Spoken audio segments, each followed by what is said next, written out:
Hoy se cumple el aniversario del paso a la inmortalidad, las 20:25, de la compañera Eva Perón. Pero lo que ella transitó en el terreno político dejó un montón de semillas cargadas de futuro y que siguió incluso durante la década del 60, periodo de álgido de la resistencia armada. Así que para conversar sobre esa época, que es ese futuro para el momento en el que nuestra compañera Evita pasaba la inmortalidad, es que vamos a hablar con Nicolás Codecido. Él es politólogo y becario electoral de CONICET y es investigador justamente del peronismo en los años 60. ¿Qué tal, Nicolás? ¿Cómo estás? ¿Qué tal, Mario? Buenos días y buenos días a la audiencia. Un gusto Eh, volver a conversar con vos, esta vez al aire. un placer. ¿Qué tal? ¿Cómo están? Bien, contanos un poco sobre esta figura que vos en el marco de tu investigación estuviste conversando y tuviste la oportunidad de conocer, creo, como parte de esa rama femenina que nacía y ya en la clandestinidad, ¿no? Contanos un poco quién es primero este, la, la compañera justamente Mabel, Mabel Dileo, perdón, Mabel estoy Dileo. con varios textos, sí. Bueno, podemos empezar por el presente. Podemos decir que de todos aquellos y aquellas dirigentes políticos que ejercieron lugares de conducción nacional del peronismo mientras Perón estuvo en el exilio, es una de las que es la única que queda viva. Ella es la única delegada de Perón que sigue viva. Es una mujer que ahora tiene 84 años eh, y que empezó su militancia un poco desde la cuna, porque su madre era una de las mujeres que militó fuertemente el peronismo en la zona de Vicente López. Ujú. Ella vivió toda su vida y sigue viviendo en una casa a 3 cuadras del cementerio de Olivos, ahí en la zona norte del conurbano bonaerense. Eh, y con 15 años empezó a participar de los grupos incipientes de esa resistencia peronista en el año 55-56, o sea, después del golpe Ujú. De la de Estado que fusilada. derroca a Perón. eh, Ella, muy joven, se involucra con los grupos de la resistencia peronista, grupos de la Juventud Peronista Vicente López. Ella es fundadora de esos nucleamientos, que son bastante célebres en la historia de la resistencia peronista. Ujú. Básicamente porque son compañeros de ella quienes van a ser encarcelados y fusilados de forma absolutamente inconstitucional por la dictadura en el levantamiento de Valle. Ujú. Ella milita y funda la Juventud Peronista Vicente López con los hermanos menores de Carlos Lizazo, uno de los fusilados en José León Suárez. Mm. Eh, y después aloja en su casa, a partir del año 57, a Julio y Bernardo Troxler, los Ujú. hermanos Troxler, que ellos habían sido, Bernardo era suboficial del ejército y Julio había sido oficial de policía, retirado en el 55, que participan de los grupos que están coordinando la pata civil, digamos, del levantamiento de Valle, y es uno de los que es fusilados en José León Suárez. Él sobrevive y se exilia en Bolivia, y cuando vuelve de Bolivia con el hermano, se alojan en la casa de Mabel durante 3 años. Ellos viven clandestinos en la casa de Mabel Dileo Ujú. durante 3 años. Ella, siendo muy piba, con 15 o 16 años, alterna constantemente con figuras que son emblemáticas, que van a ser emblemáticas de ese proceso de resistencia, y también por el devenir político del momento, con figuras tradicionales de la rama femenina del peronismo. Y cuando digo figuras tradicionales me refiero a mujeres que habían participado de todo ese proceso de armado del Partido Peronista Femenino y que habían sido ocupado cargos legislativos y habían sido colaboradoras estrechas de Eva. Entonces, Claro, es una... ahí perdóname, ¿no? Un Sí, paréntesis, porque claramente lo que denominar al voto femenino como una conquista es bajarle un poco el precio, porque fue mucho más que eso, ¿no? Esa ley también permitía no solamente elegir representantes a las mujeres, sino también ser parte de representar. Y ahí mira, surgieron... nosotros, la educación escolar habla, y en realidad tenemos como una especie de sentido común construido en torno a que el voto universal secreto obligatorio es de 1912 con la ley Sáenz Peña y es el primer voto por el que llega el radicalismo al poder con Irigoyen en el 16. Pero ese voto universal, secreto y obligatorio, era masculino. Las mujeres no estaban excluidas de la participación política, no solo como votantes, también como dirigentes, como bien vos decías. A partir de la sanción del voto femenino en 1949, hay todo un proceso de una magnitud muy grande en la Argentina. Pensemos que no estaban ni empadronadas, o sea, hay un proceso político acelerado de constituir una fuerza política, pero además eh, el gobierno nacional lo que hace es ordena un censo de mujeres para enrolarlas para la votación. Entonces, lo que hace Eva es organiza una serie de delegadas censistas en todo el país que básicamente lo que hacen es recorrer pueblo por pueblo, población por población, enrolando a todas las mujeres para que puedan votar en las elecciones del 51 y efectivamente es la primera vez que hay mujeres que entran como representantes al Poder Legislativo, por ejemplo, o sea, en la Cámara de Diputados y en la Cámara de Senadores. Casi un 25%, sin necesidad de cupo. No, más, porque, ¿Más? claro, de las cámaras terminan con esa composición, pero el peronismo, cuando se organiza el Partido Peronista Femenino, incorpora la rama femenina en condición de igualdad con la rama sindical y con la rama masculina. Eso quiere decir que en la composición de todos los cargos electivos del gobierno nacional, un 33% correspondieron a mujeres.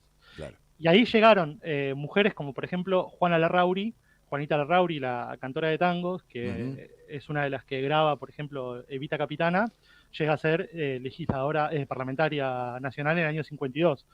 Lo que sucede con todas ellas, con todas las mujeres que entran, es que sus mandatos son interrumpidos por el golpe de Estado del 55. Pero gracias a esa incorporación, además, hay una pata que suele estar muy... o que dentro de esa gran transformación que es la que lleva adelante el peronismo en los años 40-50, es una pata que tal vez queda desde el hoy más invisibilizada, pero que tiene que ver con todos los derechos civiles que las mujeres impulsan dentro, derechos individuales que las mujeres impulsan dentro de este proceso de reforma.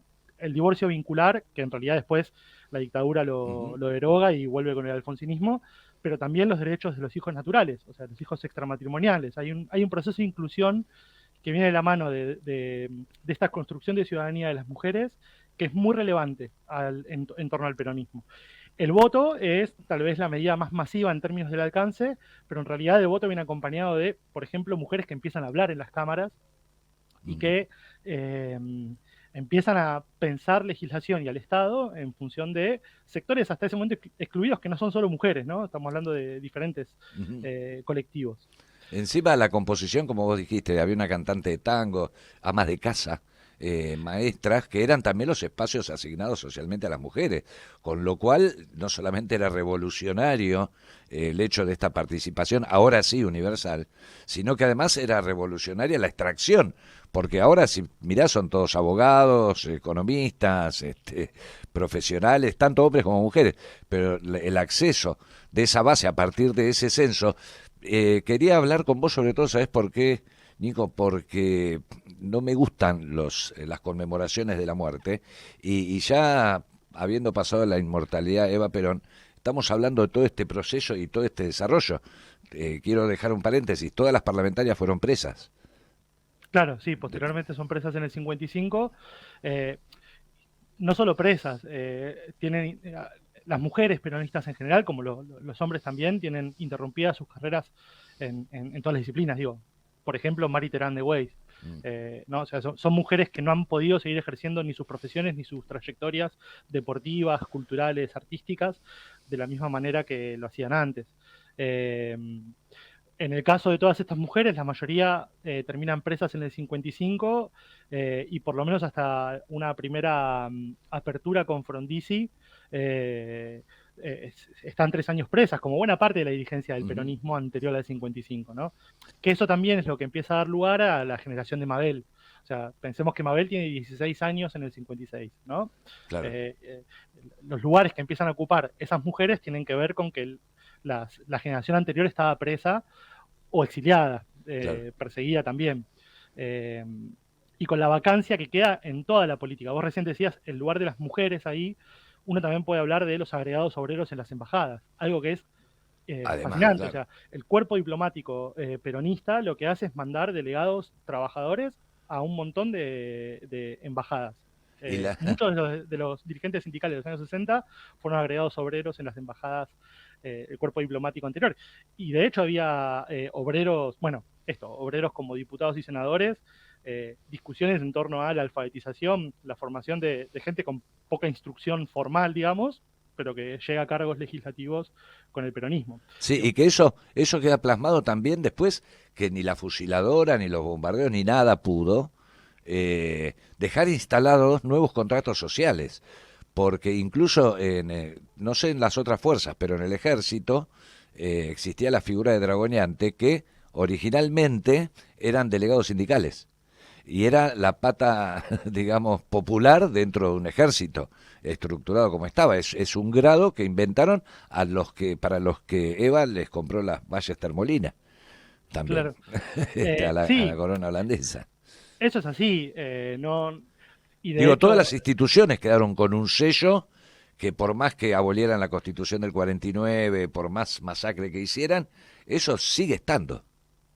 sigue estando presente y es a lo que se refieren, por ejemplo, buena parte de la bibliografía cuando habla del empate hegemónico. O sea, los sectores dominantes que después que derrocan al gobierno y la sucesión de gobiernos civiles y militares, a mí no me gusta hablar de democracia restringida, democracia débil o ese tipo de términos, porque en realidad para que haya democracia el voto mayoritario se tiene que respetar. Mm, Entonces, yo prefiero hablar de gobiernos civiles y militares. mm, Ninguno de esos gobiernos civiles y militares pudo garantizar una cierta estabilidad política precisamente porque por la imposibilidad de construir los consensos necesarios, como pactos o acuerdos sociales que permitieran garantizar un ordenamiento.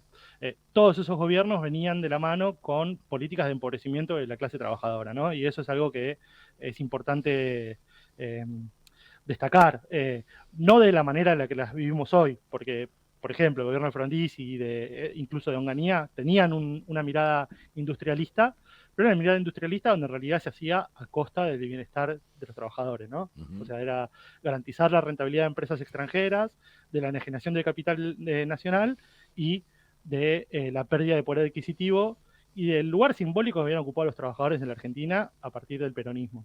Ujú. ¿Cómo, contanos un poco de Babel? Vive actualmente, decías que tiene 84 años, y Sí, este gran recorrido tiene que ver con... El Nono Lizazo también estaba dentro de este grupo, ¿no? Que claro, Jorge Lizazo, Jorge Lizazo, Jorge y Miguel son los hermanos menores de Carlos. claro, que Carlos es contabas uno de los hace un rato. fusilados de José León Suárez. Claro, eso es lo que contabas hace un rato.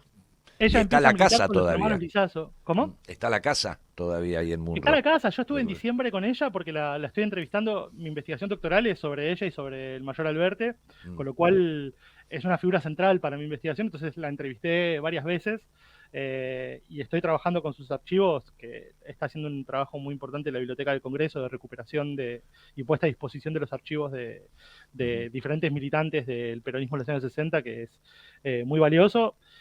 Y es un espacio súper interesante. Y Mabel es una figura muy interesante por esto que vos preguntabas antes o decías antes respecto de las conquistas o cómo se lee el voto femenino, porque hay una pelea histórica entre el denominado feminismo y el peronismo, que tiene que ver con, eh, esto es una opinión personal, ¿no? Pero tiene que ver con, para mí, un sesgo muy fuerte de clase en términos de las de quienes en ese momento se reivindicaban como feministas y un lugar de mucha negación del contenido plebeyo del peronismo y también porque a su modo la forma de reivindicación de las mujeres que ha hecho el peronismo la ha hecho en sus roles tradicionales, ¿no? Como la mujer, como la madre, como el pilar de la familia, que estaba muy reñido con el lenguaje y las formas en las que pensaban a las mujeres los feminismos de la época. Mabel es una figura interesante porque además de haber sido una pieza para mí clave en este proceso del peronismo y las discusiones en los años 60, en los años 80, post dictadura, es parte de las que forma el colectivo de mujeres, del cual después sale el Encuentro Nacional de Mujeres, que se hace todos los fines de semana del 12 de octubre desde hace ya 30 años, no sé cuántos años tiene ya sí.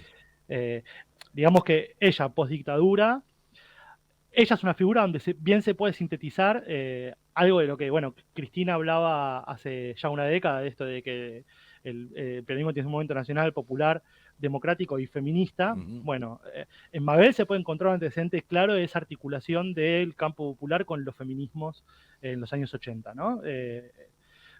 Donde se puede empezar a conciliar esa tradición más de carácter nacional y popular con el feminismo, bueno, en ese proceso post-dictadura, digamos. Ujú. Qué Eh, interesante esta perspectiva de análisis, ¿no? Para un movimiento tan potente y tan dinámico como es el feminismo, y muchas veces reñido, sí, incluso con hacia el interior del movimiento, ¿no? Con compañeros que por ahí atribuyen, se dio la discusión, perdón que me sonría, que el lenguaje inclusivo es piantaboto, ponele, ¿no? Así como otras tantas cosas que claramente se dicen desde un lugar de no conocer la trayectoria del movimiento nacional que tiene claramente en todo lo que estás contando, Nico, la impronta de Eva Perón, ¿no? sí, y además, esos, ahí nos corremos de mi tema, yo no sé de esto, Sí, sí, o pasemos al opino, cafecito. sí, Tomemos un café. pensando en voz alta, yo lo que creo ahí es que en realidad el problema tiene que ver con con la discusión del ingreso, no de hablar con la E o no hablar con la E. Si el movimiento popular perdió es porque no le pudo garantizar los ingresos a los sectores populares, Claro. porque no pudo garantizar vivir dignamente, que es lo que el peronismo sí hizo en la década del 40 y del 50. Eh, yo creo que vivir dignamente incluye todos los derechos de la diversidad sexual, incluye el lenguaje Inclusivo. inclusivo y demás. Todo lo contrario, o sea, mi respuesta ante esos planteos suele ser esta, es, para mí las derrotas no tienen que ver con los derechos adquiridos en el campo de Todo lo contrario. la subjetividad individual, sino con lo que hemos resignado en la disputa del poder económico, de la soberanía, de los recursos que un Estado necesita para garantizar una justicia social. Sí, y Eh, cierto rol disruptivo que tuvo históricamente el peronismo y que fue ganado por alguien más disruptivo frente a un saco, una corbata, si se quiere, una corrección política insoportable frente a un escenario como el que vivimos, ¿no? Que se sigue Totalmente. sosteniendo, esa corrección asfixiante. Desde mi punto de vista, el peronismo siempre creció cuando organizó los conflictos, no cuando los disciplinó. Claro. Eh, el peronismo no llegó al poder y la transformación del peronismo no se hizo pidiendo permiso y consensuando con los empresarios. Sí, o viendo Eh, la correlación de fuerza. si uno, claro, la política que hacían el propio Perón y después buena parte de su militancia hasta la dictadura, te podría decir, creo que hay un corte muy grande en términos de cómo se piensa, por lo menos de las herramientas institucionales del peronismo, ha sido esa, es la política se hace para transformar la relación de fuerzas, no para decidir sobre una relación de fuerzas hecha. Porque si no siempre te lleva a administrar lo dado y terminas perdiendo. La política fue la herramienta de transformación de esas herramientas, de esa correlación de fuerzas, que permitió la conquista de derechos, considerar como derechos lo que hoy consideramos como derechos, porque uno muchas veces dice esto, bueno, se conquistaron esos derechos, no eran derechos antes, Claro, como son derechos a partir de que hay un movimiento político que dice la gente tiene derecho a esto, claro, los trabajadores nos merecemos esto, es ¿no? un error ontológico, no había nada ahí, flaco, no estás reconquistando, conquistás lo que existe. Claro. Vos lo Eh, tenés que construir, lo tenés que inventar, lo tenés Es que cierto que en instalar. otros lugares, en otras experiencias los ha habido, pero no todos. Claro, aparte Así sí. que, volviendo a lo que me preguntabas de Mabel, ella integra los grupos de la Juventud Peronista de Vicente López. Tempranamente se tenía que hacer cargo de una unidad básica porque la unidad básica de Lucía Arados de la Madrid, que es una unidad básica de Vicente López, porque Lucía Arados de la Madrid, junto con Alberto Moya, un militante de la Unión Obrera Metalúrgica de ese momento, meten una bomba en la casa de un almirante, de un oficial de la Fuerza Aérea, se tienen que exiliar, Lucía Aras en la Madrid cae presa y Mabel se hace cargo con 17 y 18 años de esa unidad básica. A partir de ahí, cuando viene la normalización del Partido Justicialista con el pacto de Perón y Frondizi en el 58, Mabel se empieza a hacer cargo del proceso de afiliación masiva para constituir de nuevo el Partido Justicialista. Entonces Mabel empieza a tener una militancia a dos patas. Una pata es con la juventud peronista, muy cercana a los hermanos Lizás o a estas células de resistencia, y la otra pata en la rama femenina, organizando el partido. Eh, su militancia en la rama femenina la lleva a ocupar cada vez lugares más relevantes, porque lo que empieza a pasar en la rama es lo que empieza a pasar en el resto de los espacios del peronismo, que es que empiezan a surgir discusiones respecto de cuáles son las estrategias, y la discusión más importante tal vez en ese sentido es la que se da en el año 62, 63, 64 en torno a el surgimiento del bandorismo como un proyecto de base sindical que en realidad lo que buscaba era una institucionalización del movimiento obrero dentro de un régimen que oscilaba entre la persecución, la proscripción, el encarcelamiento, no solo de Perón, que no pudo volver en 18 años, sino también de buena parte de la dirigencia, ¿no? O sea, todos los dirigentes sindicales de la época han sido presos, han sido perseguidos, y la violencia contra la militancia política y sindical era moneda corriente. Cuando eh, esas lecturas que piensan o que sostienen que la violencia empieza en los años 70 con la guerrilla, bueno, no. La violencia siempre la padeció el campo popular, ensayando diferentes respuestas. A veces respuestas más organizadas, a veces respuestas menos organizadas, a veces respuestas más responsables y a veces menos responsables, pero ha sido una respuesta, en buena medida, siempre esas intervenciones. En esa discusión entre el peronismo y el bandorismo que se empieza a gestar en el momento, lo que pasa es que todas las estructuras tradicionales del peronismo se rompen. Un sector de la política queda alineado con Bandor y un sector de la política con Puerta de Hierro, digamos, con Madrid, con la conducción de Perón. Un sector de la rama sindical, de las 62 organización que nucleaba los gremios peronistas a partir de la normalización de la CGT del 57, ese intento fallido que había hecho Patrón Laplacet. Un sector de la 62 que paradójicamente se llama Leales a Perón, es el que se alinea con Bandor, y la 62 de pie, encabezadas por José Alonso, el dirigente del sindicato del vestido, con Perón. Y en la rama femenina lo que pasa es que la rama femenina tuvo un lugar muy particular o una dinámica muy particular precisamente por el lugar de Eva. Cuando Eva es la referente indiscutida de las mujeres peronistas. Cuando fallece Eva, la pregunta es quién ocupa ese lugar.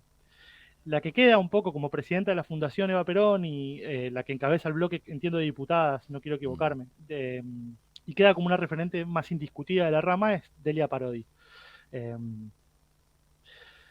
problema es que cuando empieza la discusión pública con Bandor, Delia Parodi tiene un acercamiento y termina siendo parte del dispositivo político del bandorismo.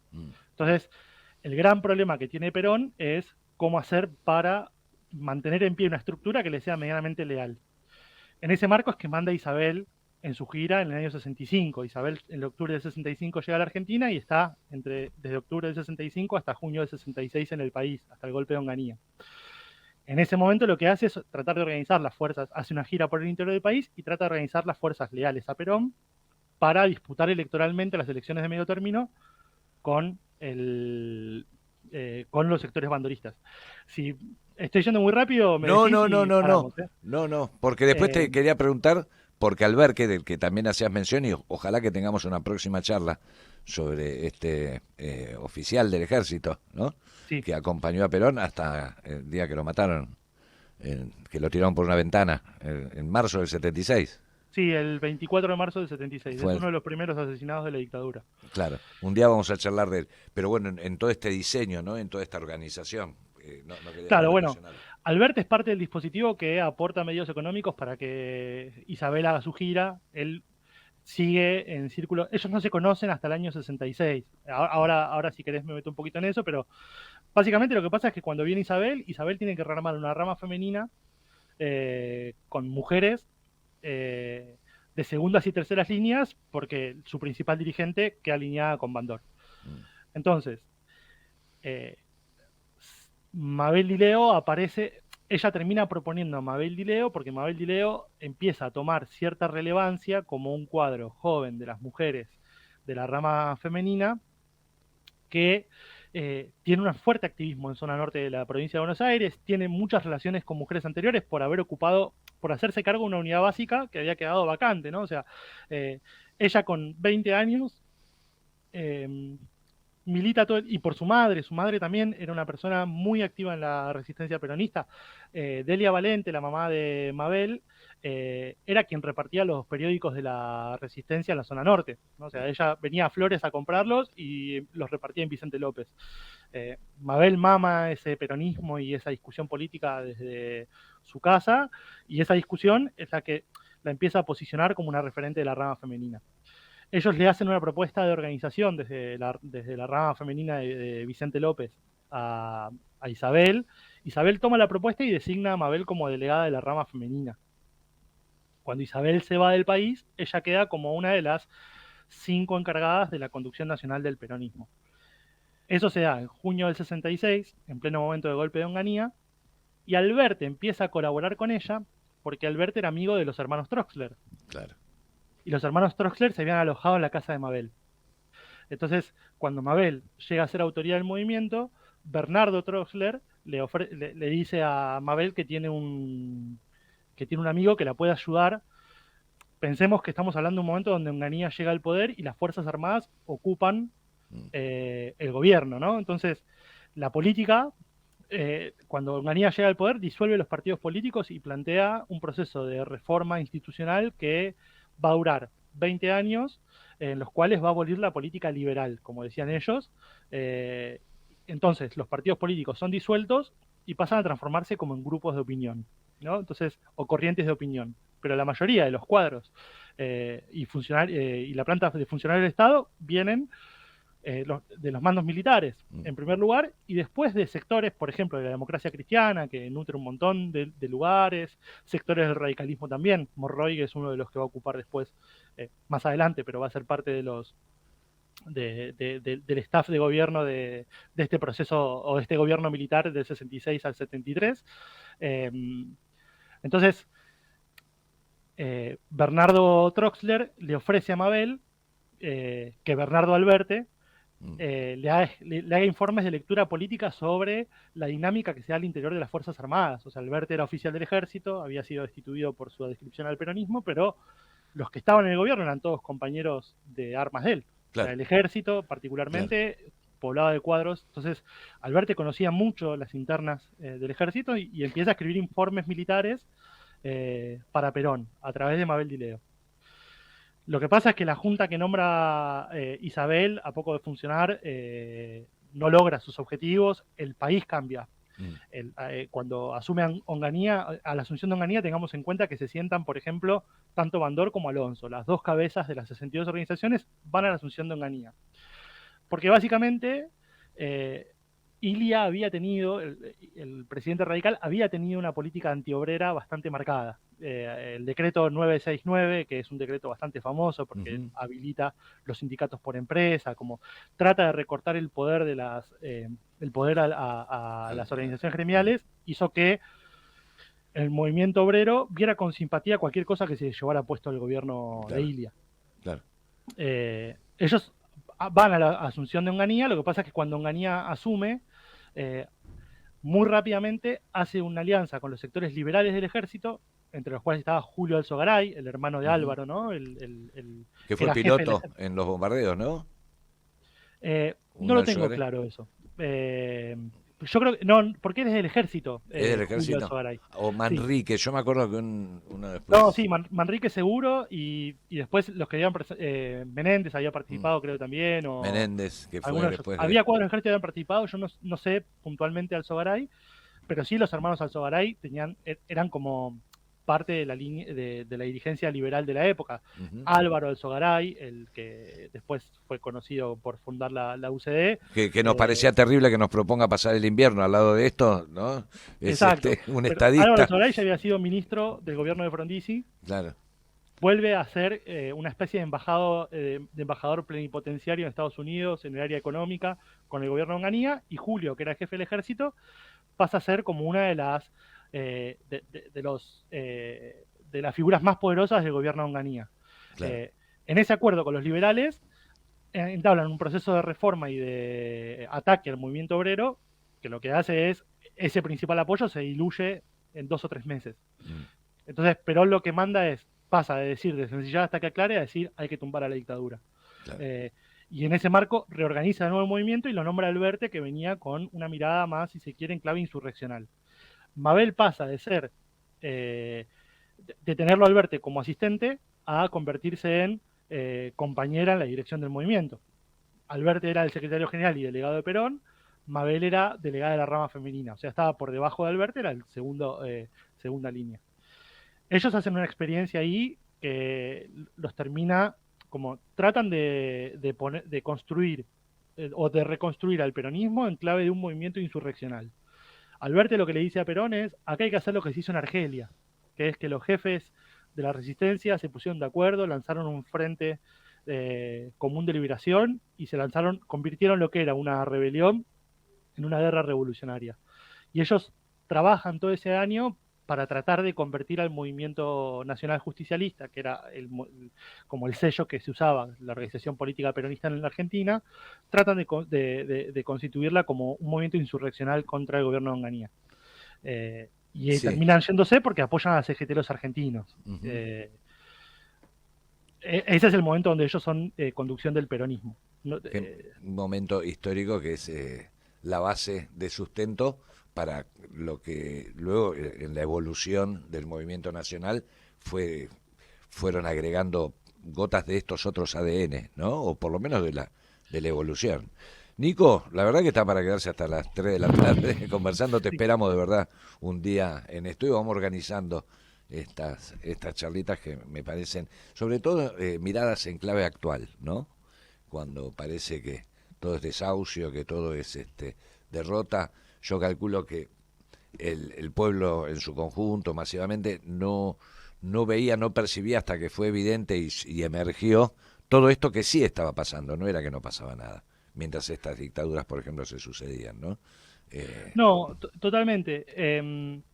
Y también una lógica de la política distinta, ¿no? Yo creo que después de la dictadura para acá, la política se piensa en términos de la ocupación de espacios institucionales, y eso te lleva a una mirada de la política muy restringida.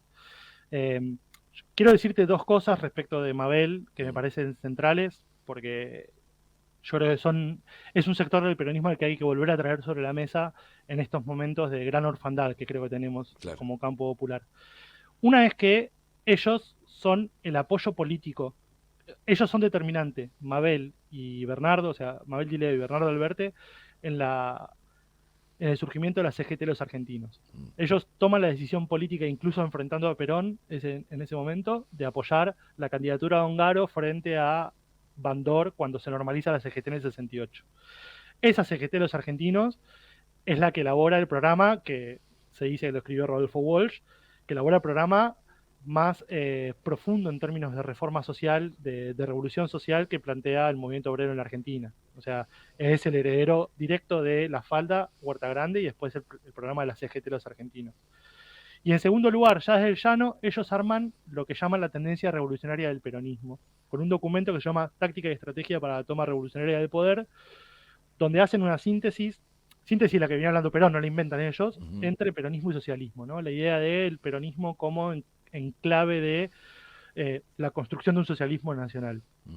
Más allá del mote de socialismo no, es lo que sienta las bases de esa consolidación del peronismo revolucionario que se había venido gestando, como vos decías, de forma subterránea, bueno, cobra visibilidad gracias a la gestión de Mabel Dileo y de Bernardo Alberti.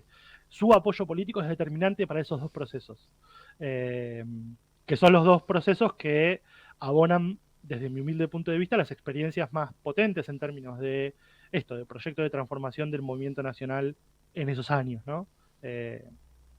Después uno puede discutir las formas, las derivas que tuvo ese proceso, pero su intervención en los años 60, la de Mabel Dileo específicamente, es central. Y es central porque Alberti venía de un lugar que era de las élites. Él había sido edecán de Perón, él venía de... él tomaba café con los que habían sido viejos funcionarios del gobierno peronista. Como tenía una mirada, una pertenencia al movimiento peronista de las viejas élites del primer peronismo. Mabel venía de la estructura militante. Mabel venía de los que habían puesto el cuerpo de en la resistencia. Claro. Alberti estuvo exiliado, Qué estuvo linda, encarcelado, no es que no... qué convergencia histórica, ¿no? Se da una alquimia entre ellos que hace que yo creo que sin esa combinación, sin esa articulación de ellos dos, con los perfiles, con las trayectorias que tienen, el peronismo y su proyecto revolucionario de transformación no hubiera sido lo que fue en los años siguientes sin la intervención de ellos. Por eso me parece que son personajes centrales que hay que volver a recuperar e ir a leer y Bueno, de pensar tu cómo mano, hacían la lo política. vamos a hacer, lo vamos a hacer de tu mano, Nico. Te agradecemos mucho esta charla. Mario, un placer y gracias a ustedes por la invitación. No, a vos.